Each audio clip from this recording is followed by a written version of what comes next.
bertanya kepada saya mengenai apa sih ini untuk bisa nggak sih untuk apa namanya kita bisa ikut PPG melalui Simpatika. Menurut sistem, jadi kita memang guru agama itu di bawah Kementerian Agama. Jadi Kementerian Agama itu memiliki sistem tersendiri untuk perekrutan PPG ya. Jadi Bu Paulina ya, jadi kita nanti akan menggunakan yang disebut dengan aplikasi Simpatika. Seperti kita update jadwal setiap tahun, setiap semester, kemudian kita akan pakai juga untuk apa namanya mengetahui proses perkembangan kita untuk sertifikasi dan lain sebagainya. Maka untuk Bu Paulina, jadi kalau untuk di SIM PKB memang sih akan ada, kalau kita buka SIM PKB kita mungkin akan ada muncul seperti ini. Nah, jadi kita termasuk dalam persyaratan. Jadi memang ini yang saya bilang mungkin sebagai kelemahan kita ya, tidak terintegrasi antara sistem di Simpatika dan sistem di SIM PKB. Ini yang kemudian menimbulkan kebingungan kadangkala bagi guru agama ketika aktif di SIM PKB. Jadi ketika ada undangan seperti ini nanti apa namanya, kita akan mentok atau apa ya, kesulitan ketika untuk memilih mata pelajaran karena memang tidak terakomodir di sini. Jadi ini yang mungkin menjadi missing apa ya, missing apa namanya lokasi gitu ya. Jadi kalau bisa sih ini usul saja untuk para pemangku kebijakan supaya sistem ini bisa terintegrasi, bisa diintegrasikan sedemikian rupa sehingga para guru-guru tidak mengalami kebingungan, terutama guru agama yang menggunakan dua sistem yang berbeda. Di satu sisi kita menggunakan Simpatika untuk proses sertifikasi, update jadwal dan lain sebagainya, tapi juga kita menggunakan sistem SIM PKB yang digunakan untuk apa namanya pengembangan keprofesian kita sebagai guru. Jadi misalkan soal guru penggerak memang ini program Kemendikbudristek ya, yang memang bisa diakses melalui SIM PKB dan ini tidak ada di Simpatika. Maka memang seyogyanya baiknya sih ini bisa diintegrasikan sehingga tidak mengalami kebingungan. Jadi mengalami kebingungan ketika memang guru-guru agama itu mengajar di sekolah yang di bawah Kementerian Pendidikan. Jadi mereka sibuk ya, teman-teman yang lain sibuk dengan SIM PKB, tapi ketika guru agama gimana ya, jadi agak kesulitan ya. Jadi di satu sisi kita menggunakan Simpatika, tapi di sisi lain kita menggunakan SIM PKB. Dan ini yang kadang-kala perlu nggak ya sebetulnya kita join atau gabung dengan SIM PKB. Menurut hemat saya sih memang sangat penting untuk bisa join di SIM PKB karena memang untuk meningkatkan keprofesian kita, apalagi nanti kita masuk kurikulum baru ya, kurikulum Merdeka Belajar ini yang menjadi apa namanya syarat kita untuk apa namanya masuk ke kurikulum baru. Jadi kita juga harus belajar. Nah, di SIM PKB ini kita diberi banyak ruang untuk kita bisa belajar, apalagi nanti di platform Merdeka Mengajar yang dikeluarkan oleh Kemendikbudristek ini apa namanya yang bisa kita jadikan sebagai proses kita untuk belajar. Jadi maka sangat penting sekali bagi guru agama juga untuk bisa mengakses ini dan terus update. Tetapi kalau misalkan pertanyaannya seputar PPG, ini baik untuk guru agama selalu akses, selalu ikuti di apa namanya Simpatika. Jadi kita bisa masuk ke Simpatika kita. Jadi di sini sudah saya masukkan ya, di ini ada. Nah, jadi kita masuk saja kalau yang guru agama ya. Jadi kalau ini kita login sebagai PTK. Dan memang sekali lagi kita akses untuk PPG itu untuk guru agama dan mungkin apa yang di bawah Kementerian Agama kita melalui Simpatika. Kita lihat, kita bisa login di Simpatika kita akan lihat di bagian tab sebelah kanan paling bawah itu ada tab PPG. Nah, nanti kita bisa sekali lagi lihat posisi kita sebagai guru untuk mengetahui apakah kita diundang atau tidak untuk ikut PPG gitu ya. Jadi di bagian menu di bagian kiri ya, di kiri bawah. Jadi silakan nanti untuk Ibu Paulina bisa cek di ini ya, di aplikasi Simpatikanya.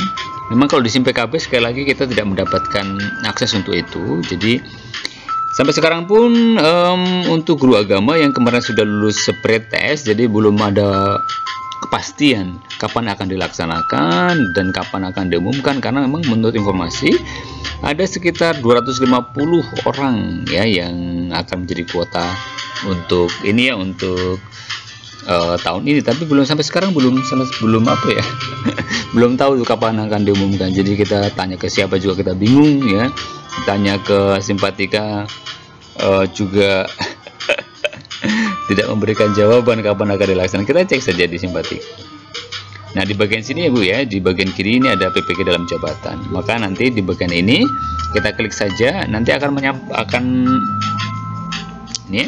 Jadi kalau misalkan Bapak Ibu guru diundang, maka kita akan masuk ke ajukan periksa ajuan, di sini akan mengajukan, kemudian akan disetujukan will, kemudian akan disampaikan lulus gitu untuk seleksi. Nanti kita tinggal ikut pretestnya.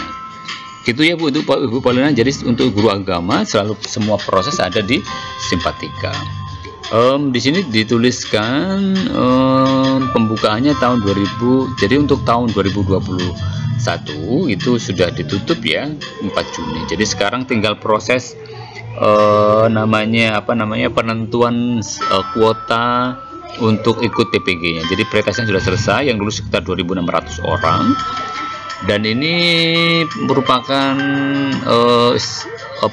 tes untuk seluruh Indonesia. Jadi selama kurun waktu 10 tahun ya, kita sempat vakum untuk guru agama Katolik terutama, sempat vakum, tidak ada PPG, tidak ada macam-macam, dan sekarang ada, dan yang lulus adalah 2.500.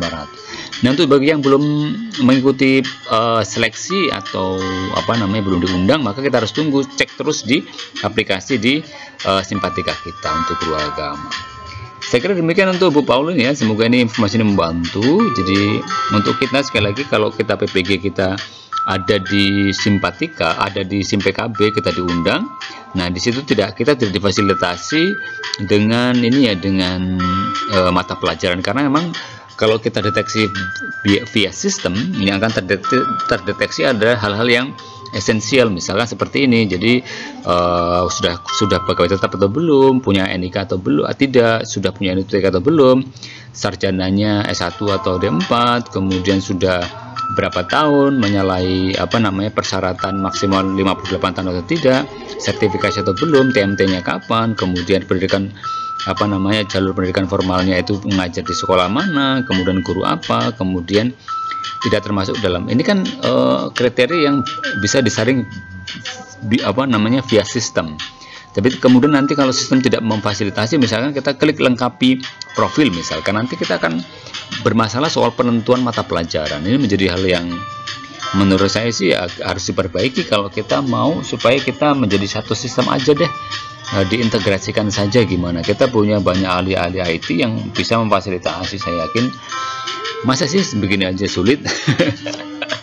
Indonesia loh orang yang banyak gitu ya. Jadi mungkin kelemahannya soal komunikasi antar instansi, antar lembaga, yang kadang-kadang mereka punya mata anggaran sendiri yang kemudian kalau pokoknya rumit lah. Saya nggak akan bicara soal itu. Menjelasnya sekedar usulan supaya pelaksana di lapangan tidak bingung ya. Jadi para pemangku kebijakan juga harus menguasai soal ini ya, soal sistem pendataan, soal sistem penyaringan yang dipakai oleh Kementerian Pendidikan dan Kementerian Agama, sehingga kita sebagai guru kita tidak bingung gitu ya. Ketika kadang-kadang yang menjadi persoalan ketika kita tanya kepada atasan kita, misalkan di pemerintah kota misalkan atau kabupaten, kita tanya penyelenggara nggak ngerti. Apalagi di tataran, misalnya di tataran Kanwil, kita tanya gimana nih, nggak ngerti, tanya pusat nggak ada jawaban yang jelas gitu. Maka sebaiknya ini menjadi bukan semacam introspeksi kita ya, karena apa, sekali lagi yang akan bingung adalah para pelaksana kita sebagai guru yang mengajar di sekolah. Kita menggunakan sistem yang mana?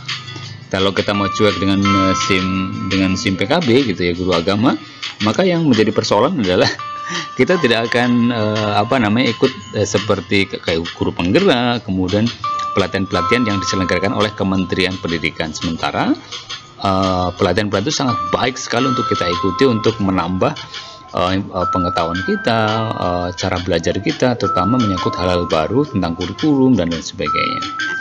Saya kira demikian untuk Bu Paulina. Jadi mohon maaf kalau ini tidak jelas, tapi yang jelas untuk guru agama penyaringan semua melalui Simpatika, bukan melalui SimPKB. Oke, demikian. Sampai ketemu di konten-konten atau penjelasan berikutnya. Kalau ada pertanyaan silakan kita bisa diskusikan juga. Sangat baik sebetulnya sekali lagi untuk juga menggelitik para pemangku kebijakan supaya ini menjadi perhatian kita bersama. Apalagi untuk PPK tahun 2022 ini sampai sekarang belum ada pengumuman, belum ada. Boro-boro diumumin ya, akan diumumkan tanggal sekian, tidak ada itu. Ya, jadi kita masih sangat lambat. Informasinya sih masih proses, tapi nggak tahu sampai mana prosesnya. Dan ya kadang-kadang kita dibuai oleh tunggu aja, kita bersabar gitu. Tapi okay.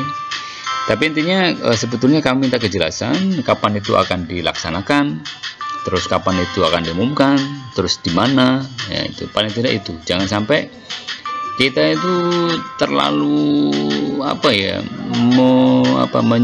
bukan menyepelekan, tapi menina-bobokkan gitu. Sementara ya kita kan sekarang di era digital, di era industri, di era 4.0 ini kan kita harus cepat ya, mengikuti sistem digitalisasi yang memang membutuhkan yang cepat ya. Kadang-kadang kita terbentur oleh atau terbuai oleh kita harus bersabar dan lain sebagainya. Itu baik, tapi untuk bekerja dengan sistem saya kira itu sangat perlu untuk diperbaiki. Demikian, terima kasih untuk terutama Ibu Paulina ya. Oke, bye bye, sampai ketemu di konten berikutnya.